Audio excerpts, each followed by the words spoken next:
Welcome to the Deep Dive. We sort through the noise, find the key insights, and bring them straight to you. You know, in a world that feels like it's just constantly buzzing with external pressures, notifications, expectations, how often do you really, truly get to focus inward? It feels almost radical sometimes, doesn't it? Yeah, it really does. Yeah. The outside world is always demanding our attention. And what we found looking into this is just how vital it is to consciously, make that shift. Exactly. And that's what we're doing today. We're going to dig into how an ancient philosophy, Stoicism, actually gives us some really powerful and still very relevant ways to grow personally and find some inner peace. Yeah, and what's so striking about Stoicism right from the start is it's real clarity about what we actually can control. Our thoughts, our judgments, our reactions, basically our inner stuff, and then what we can't control, like external events, other people, even our own health sometimes, and making that distinction. That's not just some theory. It's like the absolute core of how it works in practice. Right. So for you listening, what's the goal here? We want to explore how using these Stoic ideas can genuinely help you focus on your own path, your own journey, and hopefully lead to a life that feels, well, more meaningful and balanced. So let's get into it. Okay, so to really get how Stoicism can work maybe like a personal operating system, it helps to know a little about where it came from. It started way back in ancient Greece, maybe 300 BC or so, but it really took off in Rome. You had figures like Seneca, a statesman, Right. Epictetus, who was actually born a slave, and even an emperor, Marcus Aurelius. Wow, quite a range of people. Exactly. And they were all drawn to this idea of living, reasonably and virtuously no matter what was going on around them. And the core, like you said, is that focus inward.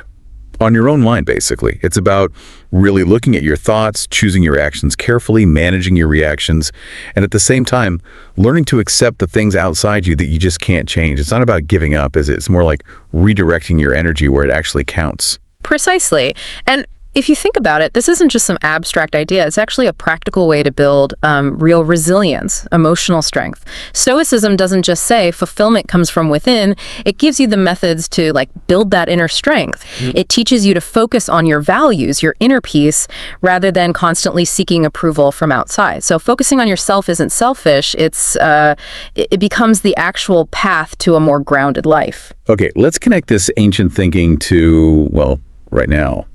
Our world. Because, okay, the Stoics didn't have Instagram feeds to scroll through. No, definitely not. But they absolutely knew about wanting validation, comparing yourself to others, which brings us straight to maybe the biggest modern challenge, this constant comparison trap. Yeah, our research really shows how this constant social comparison, which is obviously amplified by these super curated online lives we see, it can actually weirdly hit our brain's reward centers, but also make us deeply unhappy. So you get maybe a quick hit from a like, but studies suggest just scrolling passively through feeds can actually raise stress hormones like cortisol. It ends up making you feel more inadequate, more self-doubt, instead of, actually connected. That's so true, isn't it? That feeling of never quite being enough, or seeing someone's perfect holiday snaps and feeling that little pang of envy.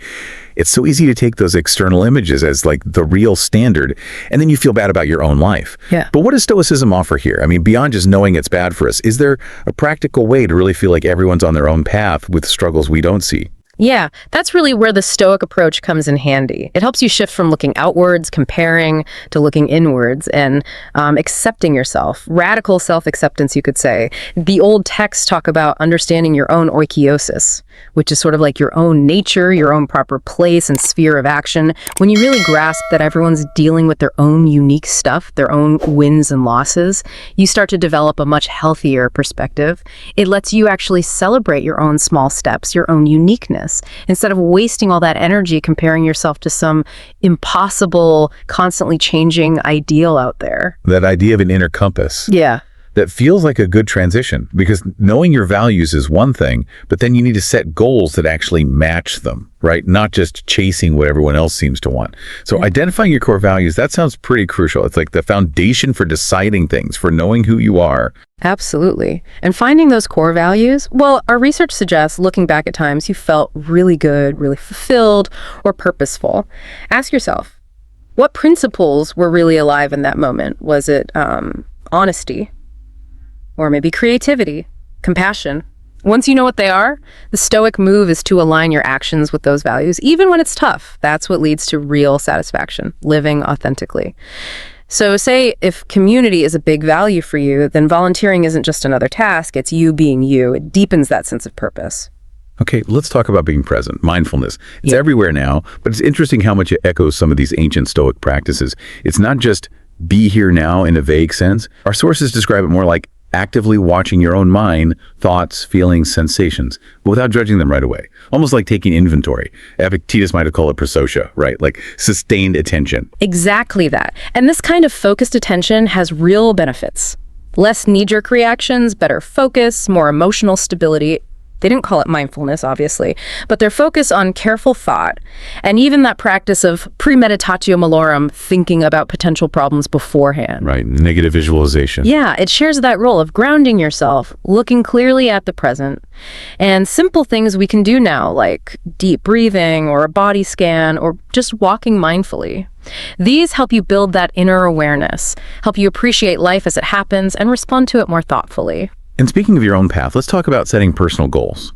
We mean goals that aren't just about what society expects or what you think you should want.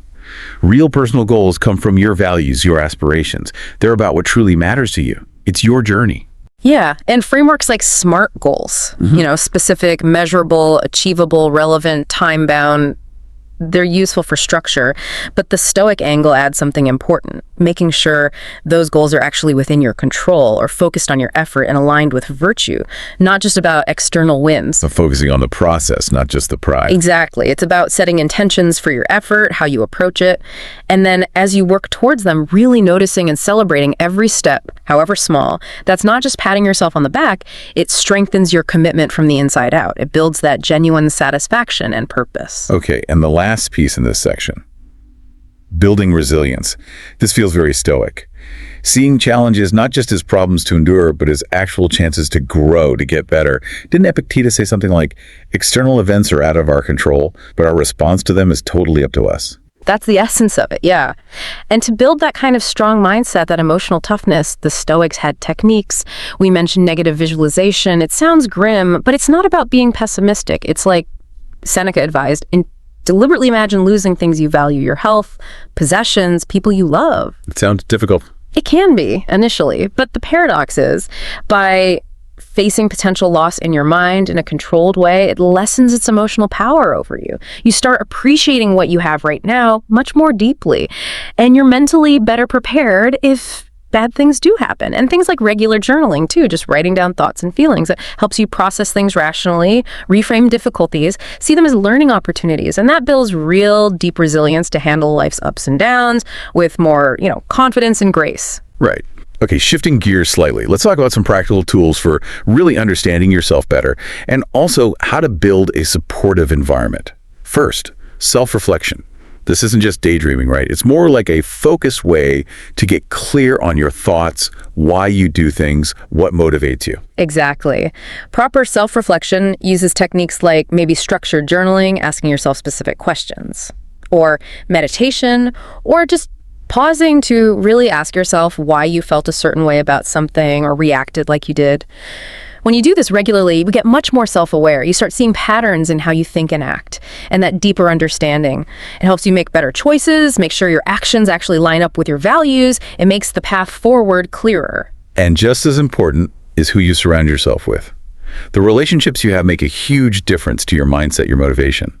From a Stoic view, okay, you can't control other people, but you can control who you choose to engage with, whose influence you accept. Yes, absolutely. Our sources really stress telling the difference between positive influences, people who lift you up, inspire you, and those negative ones that just seem to drain your energy or hold you back. Sometimes subtly. Very subtly, yeah.